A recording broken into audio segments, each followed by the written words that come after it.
tal? Buenas noches. Como siempre es un gusto poderles recibir en esta que es su casa. Soy Susana Morazán y llegó el momento de comenzar un nuevo 360, una visión completa del ser humano detrás del personaje. Muchísimas gracias por todos sus mensajes, por todos los saludos que siempre envían a través de las redes sociales.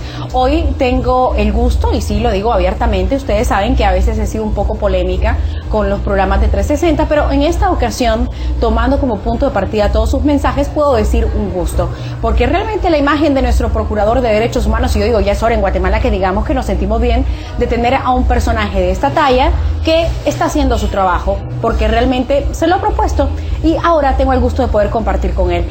Jorge de León Duque, ¿cómo está? Bien, bienvenido. Gracias, un placer saludarle. Un honor para mí estar acá. Su agenda es muy apretada, muchas gracias por haber aceptado la invitación. Con muchísimo gusto, yo me siento muy honrado de estar acá. Acabamos de pasar el Día Internacional contra la Corrupción, sé que ha tenido una agenda muy activa y pues le quiero dar la bienvenida. Bien atendido, quesitos, jamones, el vino tinto y por supuesto la compañía tan grata de nuestra audiencia. Queremos conocer un poco más, no del procurador, eso lo vamos a dejar para el final, queremos conocer de usted como ser humano. ¿Qué pensaba hacer desde que era un niño? ¿Qué pasaba por su mente? Bueno, crecí de una manera muy peculiar. Somos 3 hermanos hombres. Mi mamá murió cuando yo tenía 7 años y eso indudablemente marcó nuestra vida. Nos acercamos muchísimo más a mi papá. Entonces fuimos cuatro amigos, 4 grandes amigos, y crecimos por consiguiente al cuidado de mi abuela paterna, perdón. Una mujer muy católica, una mujer extraordinaria, y eso indudablemente nos marcó, nos educó con muchísima sensibilidad, y seguramente de ahí el amor por el prójimo, la responsabilidad y la obligación que siento de intentar dar cada día más, sobre todo por los más necesitados. Entonces fue una niñez atípica indudablemente. Mi hermano pequeño era mucho más pequeño, tenía 2 años, él era del año 74 y mi mamá murió en el 76. Así es que eso nos marcó indudablemente. Y luego estudiando en un colegio católico, en el Liceo Javier, en donde siguen cimentando los valores, el amor por el prójimo. Así es que eso fue, digamos, como el marco general en el que fui creciendo, al lado de un político de carrera. Yo nunca he tenido la aspiración de llegar a un cargo público, nunca lo había soñado, más que sí ayudar en el tema de derechos humanos. ¿Y cuando era niño qué pensaba hacer cuando fuera grande? Como dice aquella canción. Sí, abogado, sí, indudablemente. Mi papá abogado y pensando siempre en trabajar en beneficio de la gente más necesitada. Me ha impactado mucho siempre la pobreza, las grandes injusticias y desigualdades de este país. No es fácil, y me voy a permitir la libertad de decirle, Jorge, porque estamos en un espacio distinto, porque queremos conocerlo un poco más como ser humano. No es fácil perder a un pilar tan fundamental en la familia como a una madre. ¿Qué cree que diría su mamá hoy, si tuviera la oportunidad de estar en mi lugar frente a usted, viendo todo lo que usted ha hecho? ¿Qué cree que le diría? ¿Cómo se sentiría ella? Pues yo esperaría que orgullosa de lo que estoy haciendo, siguiendo muy fiel a mis principios, a lo que seguramente ella me hubiera enseñado. Así es que yo creo que muy orgullosa, al igual que mi papá, que también ya no está conmigo. Ser hijo de un presidente me imagino que no es nada fácil. Sí. ¿Cómo vivió esa etapa, Jorge de León? Era estudiante universitario, también marcó mucho nuestra vida, indudablemente. Un presidente que fue distinto.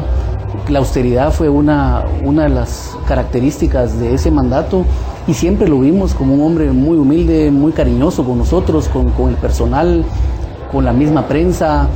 Siempre alguien que nunca perdió la realidad, el entender que los puestos son pasajeros, y creo que ese trato muy cordial, y es feo que yo lo diga, pero creo que lo heredé, y no solo lo heredé, sino lo aprendí con él. Trato de ser siempre muy cordial con toda la gente, y creo que esa muestra de bondad, de cordialidad que él nos dio, incluso durante la presidencia, pues creo que tengo la obligación y la estoy poniendo en práctica. Pero fue una experiencia muy linda, porque ser adolescente, ya no adolescente, ya era veinteañero, hijo de un presidente es complicado, pero la verdad es que éramos ciudadanos comunes y corrientes, jamás nos fuimos a un viaje con él, jamás hicimos lo que otros sí lo habían hecho. Nunca.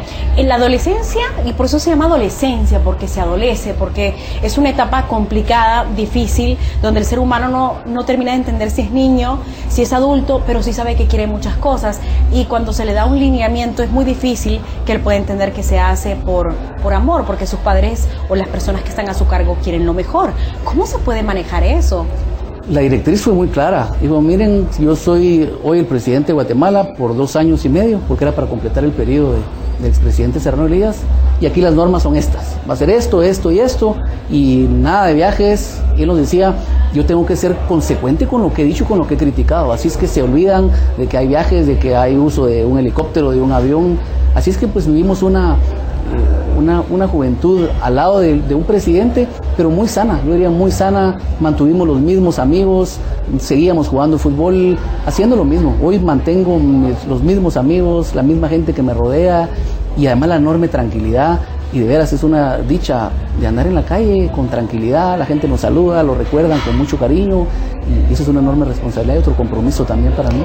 Jorge, tenemos que hacer una pausa comercial en Susana 360. Usted por favor continúe con nosotros, ya sabe que nos puede acompañar en Twitter en @aztecaguate, @Susana Morazán con el hashtag Susana 360 para poder escuchar y también poder ver todo lo que está pasando. Vamos a publicar este programa más adelante a través de nuestra red social, y por supuesto usted también puede opinar. Hacemos una pausa y enseguida volvemos con más. Vamos a conocer esta parte de diputado, porque cuando decimos diputado, realmente deberíamos de sentirnos orgullosos cuando escuchamos esa palabra, porque es sinónimo de padre de la patria, pero no muchos nos sentimos así. El señor Jorge de León Duque fue diputado por un periodo corto. Hablaremos de eso y más aquí en 360. Quédese con nosotros. Seguimos con más aquí en Susana 360, un abrazo fraternal y un beso y todo mi cariño para toda esa gente linda de Guatemala que tuvo que empacar sus sueños, tuvo que empacar todas sus ilusiones y salió de este país que no querían dejar, de la tierra del Quetzal, y se fueron a otros lugares para poder conquistar lo que se habían planteado en su momento. Yo sé que es muy difícil estar lejos de su país y por eso les doy las gracias, porque recibo todos sus mensajes y siempre están pendientes de este programa porque se sienten conectados con su país. Hoy tengo la oportunidad de seguir charlando con el Procurador de Derechos Humanos, pero conociendo al ser humano detrás del personaje, como justamente dice nuestro eslogan. Jorge de León, ya hablamos un poquitito de su infancia, muchísimas gracias por abrirnos las puertas de su intimidad. No es fácil hablar de lo que uno ha pasado, por lo que uno ha vivido, pero ahora quiero entrar ya al otro tema. Diputado, fue diputado por un periodo, digamos, corto, no sé si decir que bueno por usted o no, pero la pregunta es la siguiente: ¿cómo cree que aporta más usted como ciudadano, como procurador o como diputado cuando fue en su momento? Como procurador, indudablemente. Tuve un paso del 14 de enero que fui juramentado. Yo contribuí a la fundación de un partido político, de Creo. Un grupo de amigos y profesionales nos decidimos fundar el partido con la intención de servir.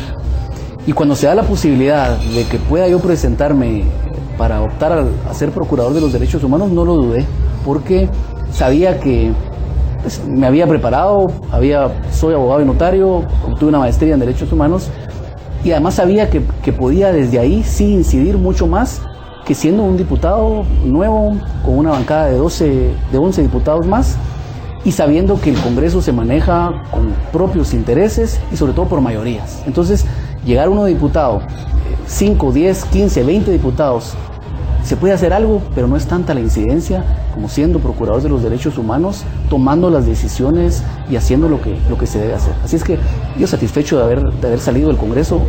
Lamento que el Congreso haya tomado este rumbo. ¿No salió huyendo del Congreso? Casi. Me lo imaginé. Sí. Hay gente muy respetable dentro del Congreso. A veces... Eso sin duda, uno no puede generalizar. Somos ingratos de generalizar. Hay gente muy buena. Y luego me ha correspondido, y aprovecho a comentarlo ahora, incluso emitir condenas en contra del Congreso de la República, donde hay gente a quien yo estimo, a quien yo aprecio. Difícil, ¿no? Y además soy un comisionado del Congreso de la República. Pero debo decir que nunca ninguna represalia, y la verdad es que eso sí es además de decirlo también y de respetarlo. ¿Qué es lo más difícil que le tocó vivir como diputado en su momento? Fueron 3 meses y casi 4 meses. Pero es intenso, aunque sea un día, no sí, sé, metido en el Congreso Los de la primeros República. meses son de mucho aprendizaje, como cualquier cargo público. Yo no había participado en administración pública. Procurador, pero con todo respeto, y ahora sí le digo procurador y no Jorge, usted dice eso y teniendo un respaldo académico, y no es menospreciar. Yo creo que es importante reconocer a la gente que se prepara académicamente y también la que lo hace empírica, pero déjeme decirle, no todos, pero hay muchos diputados que ni siquiera se toman el tiempo ni el espacio para leer editoriales ni prensa, mucho menos un libro. Así es. Y si usted está diciendo eso me preocupa, porque yo digo, una persona preparada académicamente, ni pensar los demás, que no tienen ni la más mínima idea de qué es tomarse el espacio y el tiempo, ok, no tuvieron acceso a la educación formal, por lo menos hacerlo de una forma empírica, pero ni siquiera tienen el deseo ni la inspiración por eso. Es una triste realidad y ello se ve reflejado en lo desastroso que han sido históricamente los congresos de la República, salvo honrosas excepciones, como decíamos, y por eso aprovecho el llamado. Mientras la gente con preparación y decente no participe en la cosa pública, este país no va a salir adelante, y mucho podemos salir a manifestar y cambiar de presidente hoy, mañana, dentro de 4 años, pero este sistema perverso, este sistema de partidos políticos tan corrompido, no cambia a menos que la gente sensata, la gente inteligente, la gente preparada también, pero sobre todo la gente con valores participe en la política. Jorge, es que es muy difícil poder dar ese paso, porque fácil es estar viendo el partido de fútbol, y ahora que estamos con todo este movimiento y que el tema del fútbol y que siempre a Guatemala le gusta tanto, haciendo una analogía, es fácil estar de este lado, pero ya estar ahí detrás de la pelota y tener la responsabilidad de echar el gol, o ya no ser el goleador, sino que estar en la banca, son 2 puntos totalmente distintos, y creo que es importante como país que nos ubiquemos y que tomemos conciencia de la responsabilidad. ¿Quién hace un país? ¿Quién hace el gobierno? ¿Todos? Todos, sí, indudablemente. Y no estamos hablando del partido. Sí, no de todos. Que conste, no estamos hablando del partido. Hombres y mujeres guatemaltecos extraordinarios, ciudadanía, que hoy dimos un ejemplo de ciudadanía extraordinaria a nivel mundial. Yo acabo de estar en un encuentro de procuradores de todo el mundo en Montevideo. ¿Y cómo le fue? ¿Qué dicen de nosotros? Muy bien, están encantados, querían que contara detalles. La verdad es que hemos sido ejemplo, no solo en Guatemala, sino a nivel mundial, de lo que pudimos hacer. Yo me siento también muy orgulloso de esta ciudadanía valiente, digna, que protestó, y que ojalá que así sigan. Se debe seguir protestando, se debe salir exigiendo transparencia, rendición de cuentas. Es la única manera de que este país salga adelante, y que los que estamos ejerciendo cargos públicos entendamos de una vez por todas que nos debemos a la población y que la transparencia debe ser una cualidad de todo funcionario público. Y a eso, Jorge, si me lo permite, yo también le quiero sumar el compromiso que debemos de tener nosotros como comunicadores, periodistas, artistas, de no callar y no dejarnos comprar por intereses oscuros que solamente quieren ver su propio beneficio. Con esto vamos a la pausa comercial, enseguida regresamos con más aquí en Susana 360. Bueno, entonces...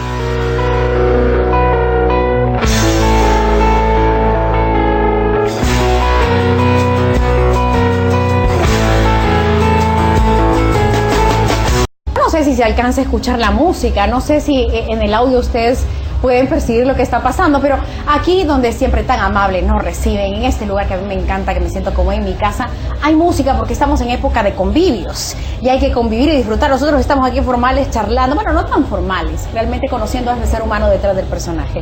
Este es Susana 360, con musiquita así, con sabor de fondo, pero también con la formalidad y con el compromiso que tenemos por nuestro país, Guatemala. Y cuando hablo de compromiso, no solamente significa señalar lo que se está haciendo mal, hablar de noticias complicadas, también se trata de conocer a nuestras autoridades, pero en la parte humana, y creo que nosotros tenemos que aprender a hacer eso, darnos la oportunidad y el chance de saber quiénes son esos personajes que están ocupando cargos públicos. Hoy con Jorge de León Duque, el Procurador de Derechos Humanos. Hablemos ahora de un poco de la realidad de nuestro país. Desde su lugar como procurador, ¿cómo ve a nuestra Guatemala? A raíz de los acontecimientos de este año, o más bien los últimos meses, lo veo con mucha esperanza en que las cosas van cambiando. Se han dado pasos importantes en beneficio del país, pero faltan cambios de fondo. Indudablemente, lo decía hace unos minutos, la reforma al sistema político es fundamental. Fortalecimiento de instituciones, sobre todo el sistema de justicia, del Ministerio Público, de la Defensa Pública, de la Contraloría General de Cuentas, debe continuar porque esto, como han dicho, apenas es el inicio de una transformación gigante de país, pero derrotar esta vorágine de corrupción y de falta de transparencia no es tan fácil. Aquí hay poderes ocultos y a veces no tan ocultos que luchan y que no quieren perder sus terrenos. Así es que solo de la mano con instituciones fuertes, que no debieran importar las personas en lo individual, sino como instituciones, y de una sociedad vigilante, exigente, que nos esté controlando a los funcionarios públicos minuto a minuto, segundo tras segundo, vamos a ir fortaleciendo. Lo veo con esperanza. Yo le deseo bien al próximo presidente. Desearle bien al presidente es desearle bien al país, y ojalá fuera un extraordinario presidente. Ojalá tenga claro, y estoy seguro que así ha de ser, que hay una sociedad vigilante. Lo que llamamos la luna de miel para todos los presidentes será mucho más reducida para él. Totalmente corta. Sí. Y así ojalá que lo tome con la responsabilidad. Tiene una enorme oportunidad el presidente Jimmy Morales de hacer enormes cambios en el país. O sea que lo veo con mucho optimismo en ese tema. Ahora, en el tema de derechos humanos, desafortunadamente, muy mal. Seguimos violentando los derechos de las grandes mayorías, los individuales y los económicos, sociales y culturales, la educación, la salud, la vivienda. Sí, ni me diga lo de salud, eso es terrible, porque realmente uno a veces se siente atado, porque podemos acudir a este llamado ciudadano de donde hacen colectas para medicamentos, los insumos. Estamos en una crisis hospitalaria que es evidente y realmente nos da vergüenza, porque sabemos que por otro lado se ha despilfarrado, se ha gastado a manos llenas, y por otro lado no es así, y realmente estamos violentando, como usted mismo lo decía, los derechos. Tengo que tocarle este tema, porque antes de que finalicemos 360, que se me va así como agua entre las manos porque es corto el tiempo, el señor Otto Pérez Molina, y le hace que digo señor, lo digo con respeto, él está con muchos privilegios. Yo no soy abogada, usted sí, afortunadamente, pero ¿dónde dice en la ley que él puede tener tantos privilegios? ¿Qué pidió? Una refrigeradora y bueno, muchas cosas más. Como dice la canción, y por eso muchas cosas más, ven a mi cárcel. Bueno, sería él. ¿Cuál es la lectura que tiene usted como procurador de que él esté pidiendo tantos beneficios? ¿O acaso a todos los demás reos se les da ese beneficio? Desafortunadamente no es la excepción en este caso. Históricamente hemos vivido, incluso con el famoso Pavoncito, no sé si se recuerdan, que se encontraron televisiones, lavadoras, equipos de sonido, mesas de billar. No es que lo esté justificando, ni mucho menos. Privilegios no deberían existir para nadie, y esa es la respuesta muy concreta. Privilegios para nadie, garantizar la seguridad sí, que es la obligación del Estado. Desafortunadamente tenemos, hoy lo decía en una oportunidad, quizás el sistema penitenciario más nefasto, yo diría en el mundo. Hoy me preguntaban si era la peor institución de Guatemala, yo decía quizás en el mundo, con un hacinamiento espantoso, con comisión de delitos. El otro día gente del Ministerio Público me decían que se estima que el 80% de las extorsiones provienen de los centros de privación de libertad. Entonces, el sistema penitenciario debiera reorganizarse. Aquí hay también complicidad de los jueces para los beneficios de a favor de cualquier persona, pero no debiera existir beneficio ni prebendas hacia ninguna persona. Procurador, ¿y se da cuenta que también estamos haciendo como caldos de cultivo? Digo, porque ahí podemos encontrar desde una persona que ha asesinado, que ya ha sido condenada, hasta una persona que está esperando juicio y quién sabe cuánto tiempo más va a esperar por simplemente, y digo simplemente, y no estoy diciendo porque robo es robo, pero por una gallina. Y salen de ahí, o quizá no salen y se convierten en personas que extorsionan, porque ya se van contaminando de todo. Yo tuve la oportunidad de hacer una película ahí con la gente de Casa Comal, en el preventivo de la zona 18. Estuve con muchos hombres reos ahí y realmente me daba cuenta, era como tierra de nadie. El principio penal es que la prisión debe ser la última opción, la última ratio, decimos los abogados. Y esa es la excepción, el privar a alguien de su libertad. Pero es una irresponsabilidad el tener a una persona que se robó un celular, además contraviniendo lo que establece la Constitución política, junto con personas que están por crímenes graves y que están ya cumpliendo condena. O los extremos. La ex vicepresidente Roxana Valdetti, que por cierto, cuando me fracturaron el rostro, ella, no amablemente, llamó por teléfono para decirme que sabía que estaba ahí. ¿Quién sabe por qué? Seguramente le gustaba saber que yo estaba ahí y quería estar muy atenta. Vemos esos extremos, porque tenemos centros hospitalarios carentes de insumos y ella, hoy por hoy, que debería de estar en la cárcel, pues se encuentra internada. Esas son realmente las incongruencias. Un país que se está muriendo literalmente de hambre, cuando 1 de cada 2 niños nacen con desnutrición crónica, que es incurable. Y por otro lado vemos esas obscenidades, no solo en decisiones, sino en robos. La corrupción mata. La corrupción priva a las entidades de que se gocen de los derechos fundamentales. Por eso es importantísimo esta semana en contra de la corrupción, pero tiene que ver con instituciones. No hay políticas públicas en nada en este país, es una de las grandes penas.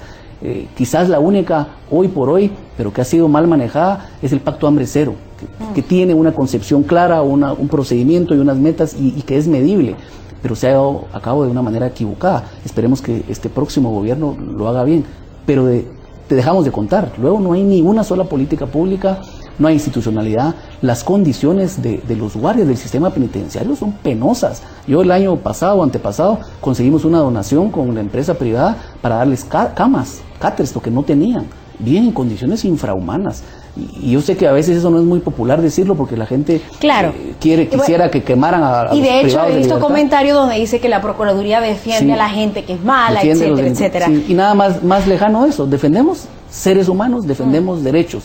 No es que seamos o no imparciales, sino defendemos derechos humanos. Procurador, ¿qué me dice cuando se da esto de las manifestaciones y de los bloqueos también, que ha sido un tema muy discutido, sobre todo y que está de moda lo de las redes sociales y que va a seguir y que creo que va a tener un cambio importantísimo a nivel de sociedad? ¿Qué opina con esta gente que también está privando del derecho a la gente que se moviliza? Hay una resolución, de hecho, de la Corte de Constitucionalidad en donde pide al Procurador de los Derechos Humanos, que se ha vuelto también una constante, piden que el Procurador resuelva todo, pero intentamos hacerlo con todo gusto. No tiene una varita mágica. No la tengo, desafortunadamente. Y lo que ha establecido la Corte de Constitucionalidad es que se debe, porque no se puede decir qué derecho tiene más valor. Por un lado, se debe garantizar el derecho a manifestar, es un derecho constitucional, pero también garantizando el derecho a la libertad de locomoción. Lo hemos hecho en muchos casos.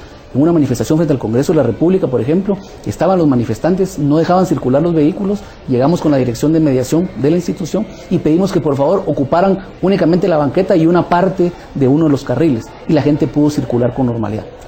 Esta semana recién que terminó, hubo 6 bloqueos, gracias a nuestra mediación liberamos la ruta, que no debiera ser estrictamente la función del procurador, porque esencialmente son 2, fiscalizar a la administración pública y la promoción y la educación en derechos humanos. Lo que sucede es que se ha ido exigiendo que el procurador haga esto. ¿Y dónde está el procurador? Hasta con cualquier tema, hasta con temas de deporte. Pero en fin, es parte de lo que tenemos que ir educando a la gente. Es más solicitado. Jorge, háblenos de esa parte que me imagino que debe haber sido muy complicada para usted cuando se da todo este problema garrafal para el país con respecto al que en ese momento era nuestro presidente Otto Pérez Molina, ahora expresidente y reo. Porque usted lo conocía en una forma personal. Sí, por supuesto. Primero, ¿cómo fuimos ganando la confianza como institución de los grupos? Y nos pedían que asistiéramos a las manifestaciones, que los acompañáramos. Fue una parte complicada, pero muy emotiva. Yo al expresidente Otto Pérez Molina lo conocí hace muchos años. Él fue el jefe del Estado Mayor Presidencial durante el gobierno de mi papá. Una persona que yo le tengo aprecio, le tengo cariño. Jugamos fútbol juntos, jugamos tenis. Yo soy paracaidista. ¿Y recibió clases con él? Sí, saltamos juntos en paracaídas. Yo primero saqué un curso de paracaidismo y luego el curso de paracaidismo libre, que es, digamos, como lo máximo a lo que uno puede llegar. Y el día de mi graduación, él saltamos juntos, solo que él es un experto paracaidista y yo recién empezando. Así es que con una relación de cariño. De hecho, cuando yo, previo a decidir si voy a ser procurador o no, hablé con él y le dije, mire, señor presidente, pues con la confianza que le tengo, pero más allá de eso, le hablo como abogado y como interesado en ser procurador de los derechos humanos. Quiero saber si su bancada puede darme el apoyo para ser procurador. Y, en fin, una persona a quien yo le tengo cariño todavía, pero que yo actúo como hombre de Estado y mis principios no los puedo obligar ante nada. Para mí fue, no lo he ido a ver. Para mí fue complicado el salir pidiendo su renuncia. Para mí fue complicado hacer una convocatoria pidiéndole al Congreso que se acelerara, pero no era nada personal. Yo tenía que hacerlo como magistrado de conciencia. Reitero, mis principios para mí pesan más que cualquier otra cosa y fue una situación complicada indudablemente. 2012 al 2017 es el periodo, ¿no? Sí. Perfecto. El tiempo se nos fue, muchísimas gracias. Encantado. Pero no se me vaya porque tenemos que terminar de degustar estos supuesto. quesos. Me encantaría poderle invitar para que venga a comer con nosotros. Algún día se dará la oportunidad. Como siempre, muchísimas gracias por su sintonía. Esto fue Susana 360, una visión completa del ser humano detrás del personaje. Será hasta la próxima.